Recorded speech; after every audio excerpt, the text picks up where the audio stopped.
Hey, what's up, everybody? Welcome back to the Barbell Medicine YouTube channel. I'm Dr. Jordan Feigenbaum. This is training vlog number 20. We've got 3 questions from you guys. We got some form checks from you guys. We have some training videos and form checks of our own. And if you stay tuned to the end of the video, you can learn how to submit us your own training videos for review and your own questions.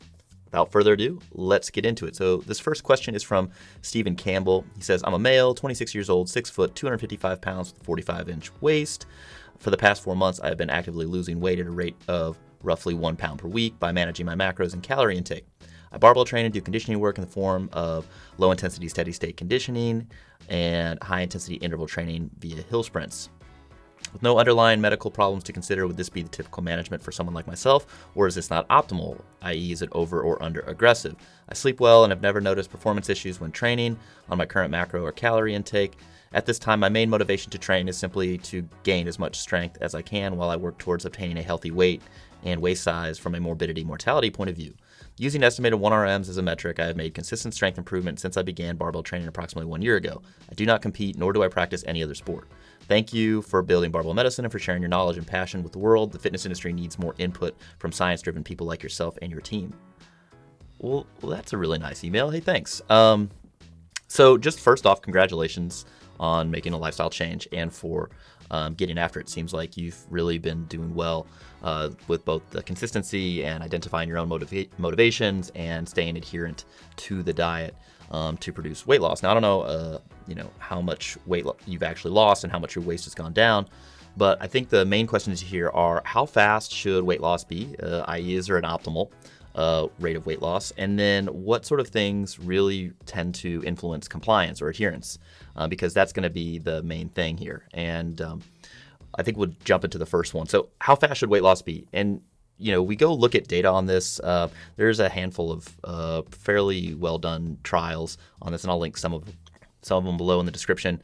There's really no upper limit of weight loss as far as rate goes. You can go on a very low calorie diet or versus just a low calorie diet, and usually, depending on who you read, there's a difference of 500 calories under your total daily energy expenditure is a low calorie diet. Anything more than that is a very low calorie diet, although there are different definitions by different organization bodies.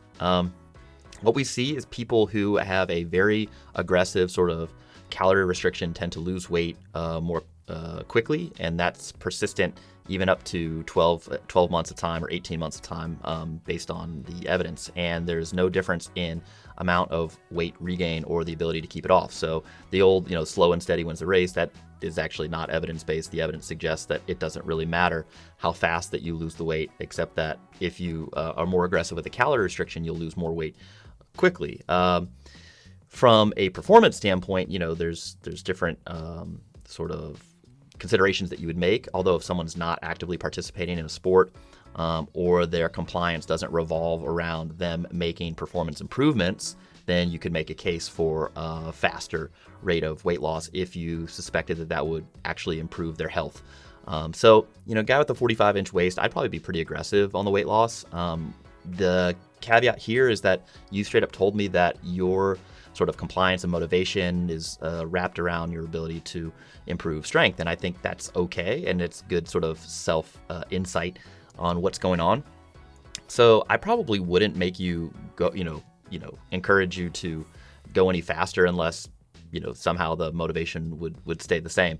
So I think that can keep doing what you're doing, keep losing the weight. If you wanted to go to a slightly increased calorie deficit to lose weight a little faster and lose your waist size a little faster, that's fine. You may expect a slightly higher rate of lean body mass loss, slightly, but considering you're not, really, really close to being at the right waist just yet, being under 40 inches, I think that is an okay sort of compromise. The last thing we should talk about are things that actually influence compliance. And so what is compliance? And so with respect to the diet, the World Health Organization, WHO, sort of defines this as adherence is the extent to which a person's behavior, i.e. taking medication, following a diet, and or executing lifestyle changes corresponds with agreed recommendations from a healthcare provider or professional. So basically, to the extent that you can comply or follow the recommendations, that's your adherence. And there are a handful of things that tend to improve compliance, things like a supervised attendance program, if there is sort of like this, regular sort of meeting or counseling or community setting where you go to sort of participate with other folks who have the same goal as you. That tends to help. Social support, so reaching out to friends, family, other folks in your community for social support, that tends to help. And also just focusing on exercise alone doesn't do better than focusing on diet alone or diet and exercise together. So I would not recommend just initially focusing on exercise alone. That tends to not work as well from a long-term adherence standpoint. We actually, but there's been some thought within the scientific community to try to use a certain metric to figure out things that would predict a person's level of adherence to a dietary intervention. For medication, we use this tool called Compass. Basically, it's they use a Likert scale for these 12 different questions and try to figure out, what is the likelihood that person's going to take their medication or do the sort of medical treatment as described by their doctor. And so somebody came up with a Compass diet sort of questionnaire, which basically the practitioner, so the doctor, the nutritionist, dietitian could fill this out, and then also the client or the patient could fill this out, and they try to figure out, is this predictive of how well someone will do? And actually it tends to be fairly predictive. And what I would use this for, if I were in like a larger clinical setting, I would use this sort of tool or item to predict who's going to need more support, who's going to need more resources in order to be successful. And I think that can be helpful if you're trying to make changes happen with more regularity versus having a coin flips chance of losing weight initially and a much worse chance of keeping it off long term. So this can be useful. It's called the Compliance Diet Questionnaire. I'll link some of the studies below and you guys can check it out. I think it's interesting. And if anybody's been using that regularly in their nutrition practice, let us know. It's something I've only recently started doing, so be cool to talk about. All right, next question is from Daniel Bodino. He says, if strength is a display of force production in a given context, then why should athletes train if the context in which they are being tested, i.e. baseball, basketball, football, etc., have little resemblance to the training movements? So this is a good question, and I think this comes from a lot of the discussion that we've been talking about. Strength is specific, strength is sort of only definable by the test, which you are, sort of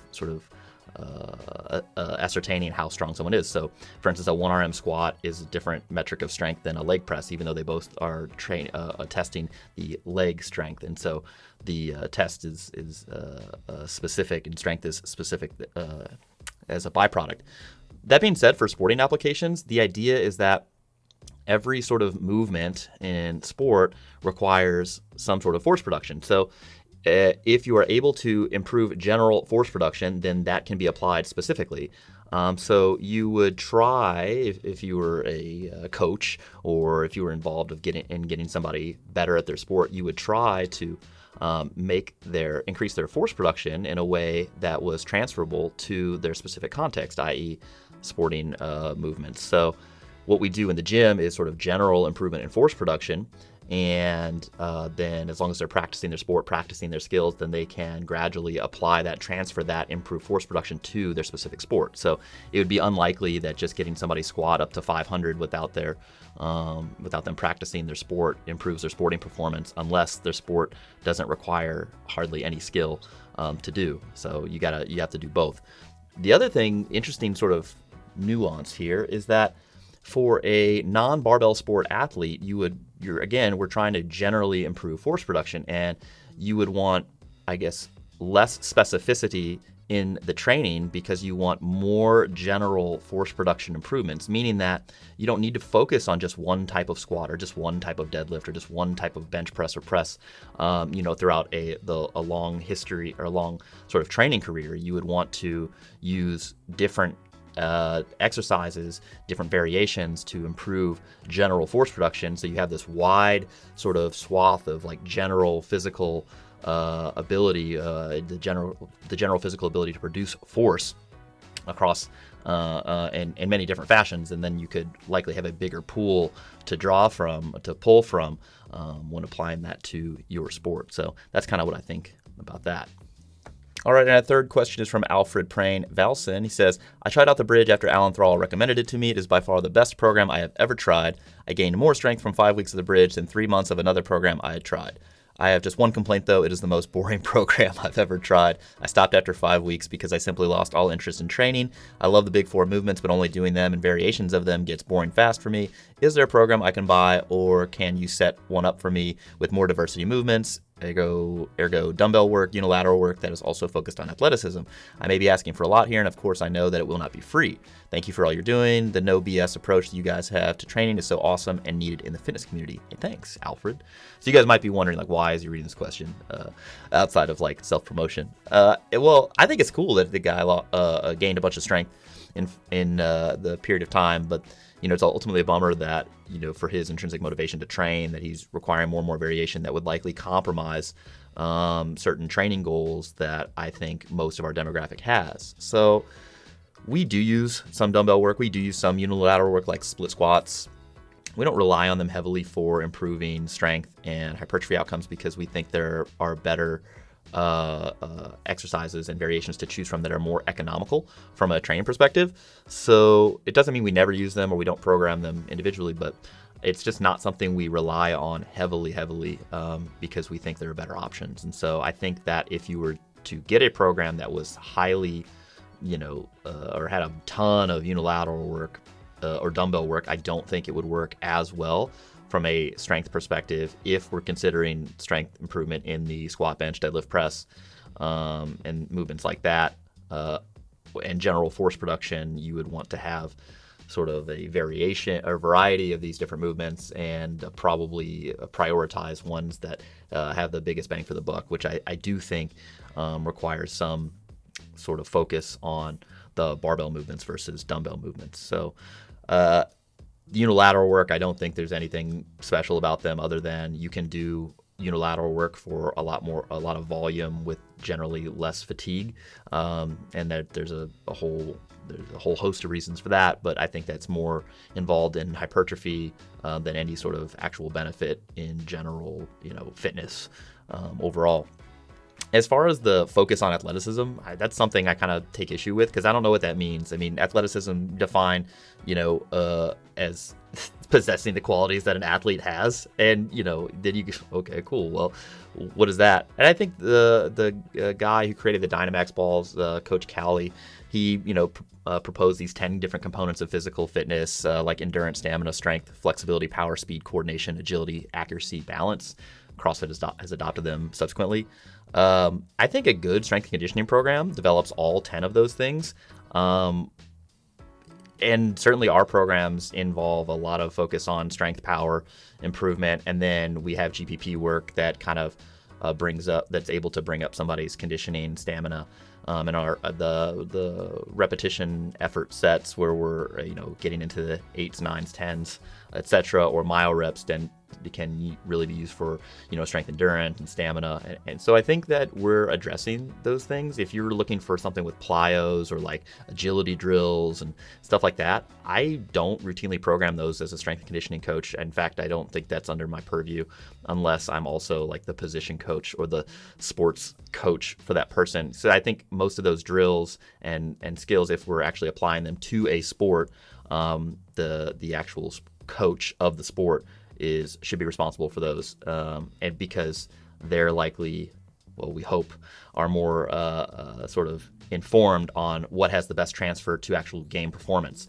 Now, if you're not an actual athlete, and what I mean by that is you're not actually competing in sport, a specific sport, and I think spending time on agility drills and plyos and stuff like that does not really improve your fitness enough to outweigh the potential risks associated with those dynamic movements. And I think the risks of those things are much, much greater compared to lifting weights and doing a general strength conditioning program. So ultimately, it's just a risk-benefit thing, and I think our demographic would not benefit a lot from doing plyos and agility drills. So that's why we don't include them. So to answer your question, no, I can't build you a program like that that I feel comfortable putting on the market. And I think that if you're highly motivated by getting stronger, you should keep getting stronger.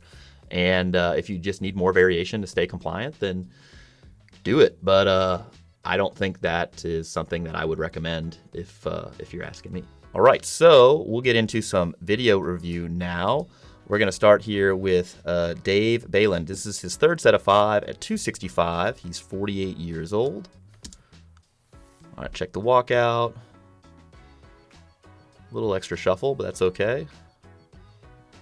Yeah, I would try to clean that up per the 2-Minute Tuesday from last week. I'll link in the description below. I would tuck your chin down a little bit lower. Yeah, you can see it like raising on the way down. So I would keep your chin down a little bit better. Yeah, I would also have you crunch down your abs, like crunch down from your xiphoid process to your pelvis. Try to use your brace a little bit better. The depth is, it's hard to see here given the low light there. Yeah, that one's high. So I think getting your chin down, going about an inch lower, and then really bracing down would be good here. So David Dodds, this is 250 pounds. I guess this looks like touch and go. I don't see any leg drive. Notice by your feet moving all around on that first rep. Yeah, and your second rep. So you need to be driving through your heels, push back towards the rack, and that bar path on the last one went straight up instead of back where it needs to go.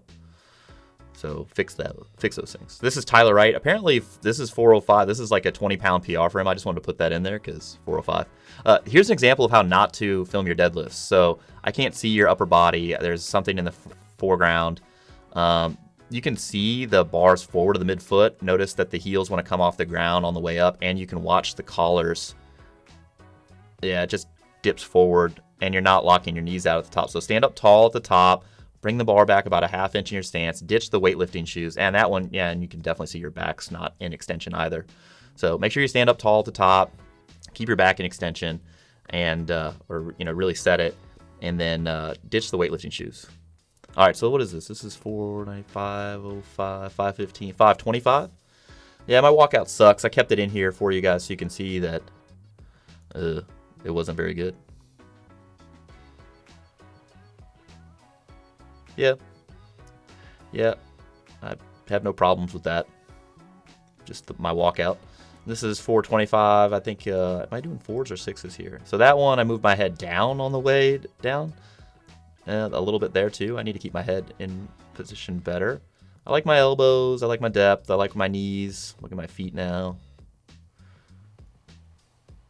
Yeah, that looks okay. So people are like, look at your heels. I'm like, yeah, well, the bottom of the shoe is a little radiused, I think, and the black stripe kind of throws you. So I'm okay with that. End up doing 6 sets there. This is Lorraine Baraki. This is Austin's wife. Looks like 195. That thing could go back off the chest faster, but good pause for her. Monster bench. This is, looks like 155. This is touch and go. So I actually think she's touching a little low. I would, if she's going to use that elbow angle, I would actually touch a little higher. And you can tell, just look at her olecranon process, the tip of her elbow at the bottom. It's not forward of the barbell, it's directly under it. So I think it's a little low. I would either touch higher or have her tuck her elbows a little bit more. Speaking of benching, so this is 405. So you guys can see my whole setup. So I spot my grip, set my arch. Most of the arch again is in the lumbar spine, so that's what I'm doing. That pause is a little short, but bar path was good. Yeah, let's see if I pause these 345. So I think I did 6 sets of 4 here. I think this was last week.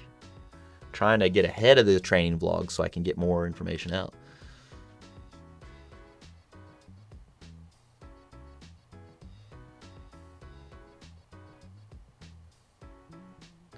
Yeah, should probably pause a little longer. That one was good. Notice the bar's not moving on the chest, so I just need to, that one I did move. I cheated, so cool. So I did, 6 sets of 4. No, this is only 635. I was not feeling very good this day. So my last warm-up was 605. I was going to go up to 695 after that, but just not feeling it. And I think if I looked at this video, I usually don't review my video in training. Yeah, that bar's forward of the midfoot, left side's off my leg, and that thing moved not very quickly. So I went down from there. Now, if you watch the York logo, that one's okay. That one's a little forward. These are still very light. It's only 515. So I just ended up doing my volume sets. Yeah, it's like I want every rep to be a little forward. So yeah, this one's way forward. That's why it feels bad off floor. I just need to get my hips up. Yeah. So these are half board presses. This is 405 again.